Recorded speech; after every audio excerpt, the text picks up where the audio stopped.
Grief will come into all of our lives, and normalizing conversations about living with loss can help make our suffering bearable. Tiff invited author and grief specialist Gary Sturgis back for another conversation about the journey to a new normal. I'm with Gary Sturgis, grief specialist. It is such a pleasure to see you again. We meet again. Yes, it's good to be back. So I gotta mention that Gary helped us win the Creator Award for a piece we did last year. Can you tell me your reaction when you found out? I was so happy and surprised. I just happened to come across on the internet, and I was like, oh my God, they actually won for my segment. So that's great. I'm so proud of you guys. Oh, I'm proud of you. I mean, we couldn't have done it without you. Your story is remarkable, and the advice and the impact you have on people is just immeasurable. So Thank you from the bottom of our hearts. Thank you so much. I'd like to give listeners a refresher. How did you become a grief specialist? So I had a lot of significant losses in my life. Mostly when I lost my husband, Rob. I lost him in 2009 to metastatic melanoma, which is a fancy term for a really bad cancer. And then I just recently, 2 years ago, actually today's the anniversary of my dad's death. So I lost my dad 2 years ago.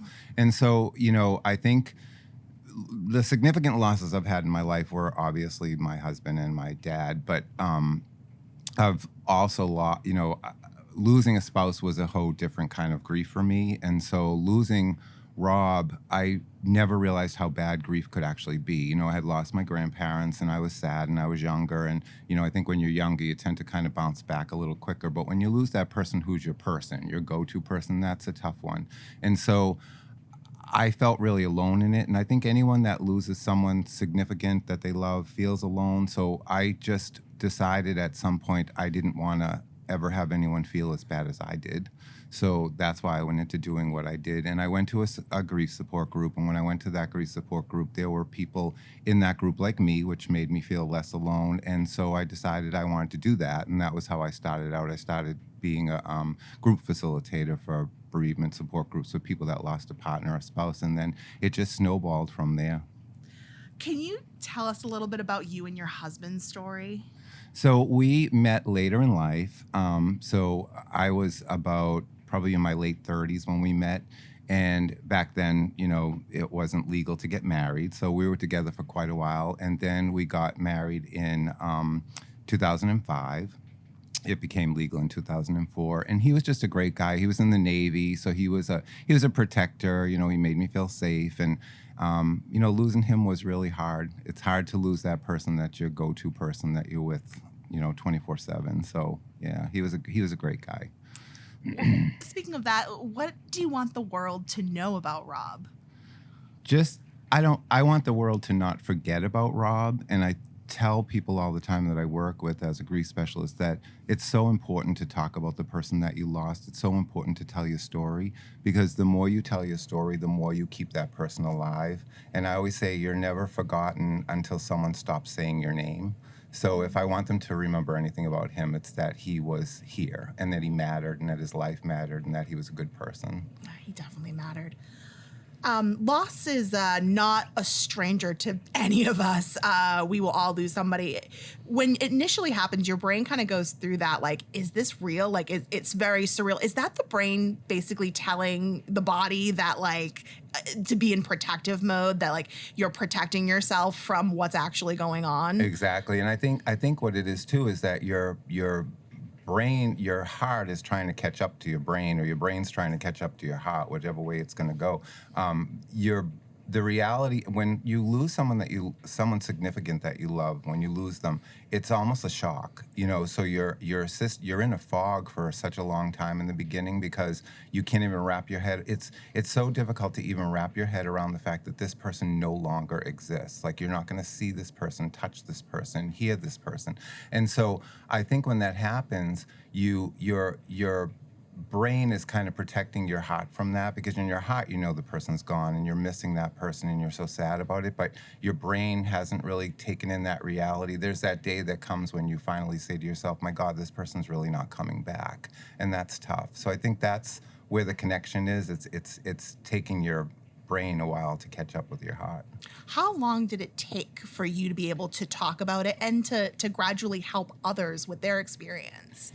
It's a process, and it's a process for everyone. For me, the whole first year, honestly, I couldn't even tell you what I did that whole first year. I mean, I joined a support group, and I also did one-on-one grief counseling with a counselor, but it was just such a fog. And I always say the first year is kind of like the year of magical thinking. There's all these things going on in your head that you can't even wrap your head around what's happening or what's going on. So for me, I would say at least a year it took me before I could even talk about it, and then several years before I could talk about it without crying, without having it come bubbling up again. So it's a process.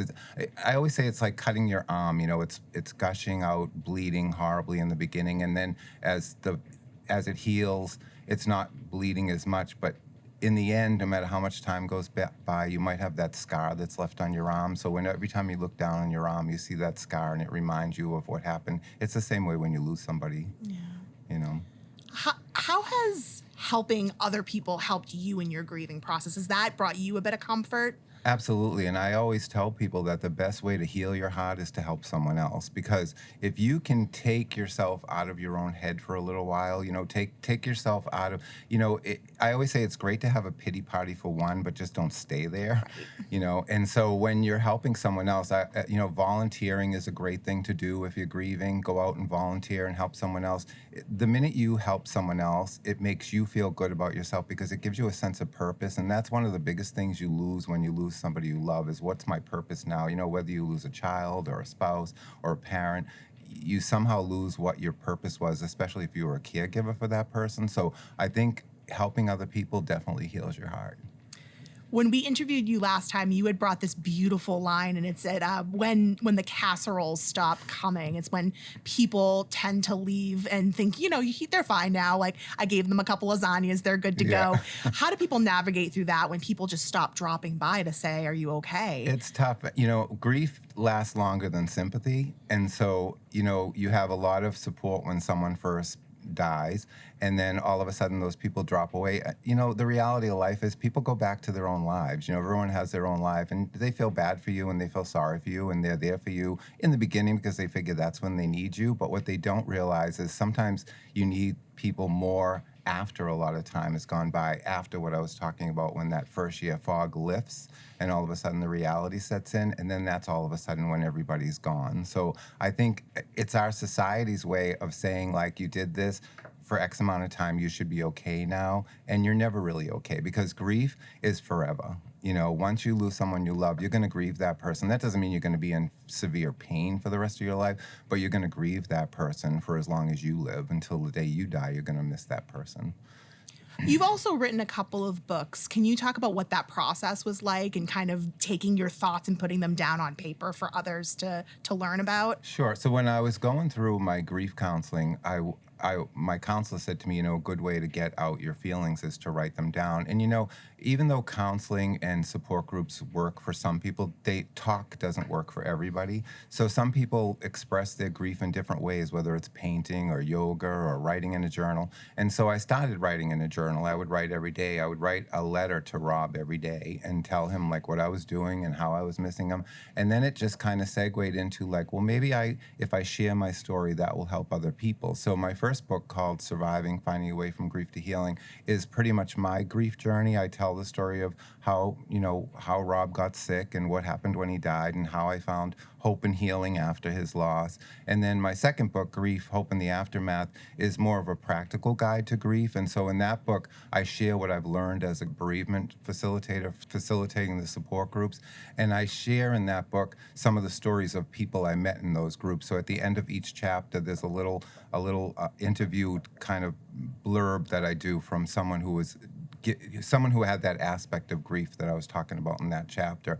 And then I just recently wrote a book this past fall called Surviving Grief, 365 Days a Year. And in that book, you just have to read 1 or 2 pages a day on some aspect of grief and loss. And the good thing about that book is when you're grieving a loss, the last thing you want to do is read War and Peace or some big long book, And so this book people seem to really like the fact that they only have to read a page a day. So honestly, like writing is just like helping other people. I think when you write, it helps you get your feelings out. It helps it get down on paper. And ultimately, it might help somebody else if you share it.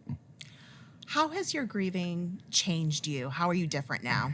I'm a completely different person. So before my loss, my significant loss, which was my spouse, I was such a worrier. I worried about everything and anything. If there was something to worry about, I worried about it. And I always say worrying works because 90% of what we worry about never actually happens.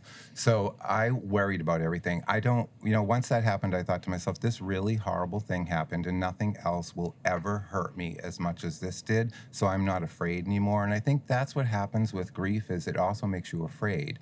C.S. Lewis said in his book, that no one ever told me that grief felt so like fear. And I think it's true.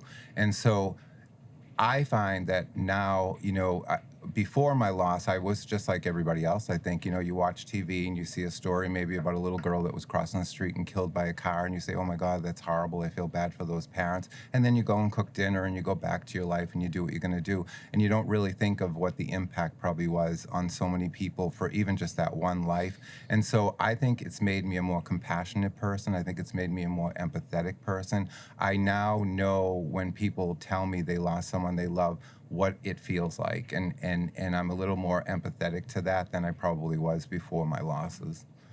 And last question, how do people find hope in that darkness? I think hope, society wants us to believe that unless you're happy all the time, that you're doing something wrong. And that's not necessarily the case because I believe that in life is about good and bad. We have good times in our life, we have bad times in our life. So I think if we focus on only the bad times, we're never going to find that joy and happiness that we had before. And I think it's difficult to not confuse like companionship with completeness. So when someone dies, you feel like you're alone. There's nothing good in life anymore. What's the point? But you have to remember that you still matter too. And so I think the way I found hope, and I think that the way you find hope, is knowing that you're here for a reason, and whatever that reason may be, make the best of it, because if you're not doing something you love, you're probably not going to excel at it. And so I think finding hope is about realizing that you can take this loss, have it be a part of the fabric of your life, and then still go on with life and realize that there's still happiness in life, but that you'll always have that sorrow in your heart for the person that you lost. So it's a balance. It's about knowing that joy and grief can coexist in the same place. They're not separate places. And I think that's where you find your hope. And that's a beautiful place to leave off. Gary, you are just doing the most amazing, selfless work. The world needs more Gary Sturgises. Thank you so much for being here today. I really appreciate it. It's been a pleasure.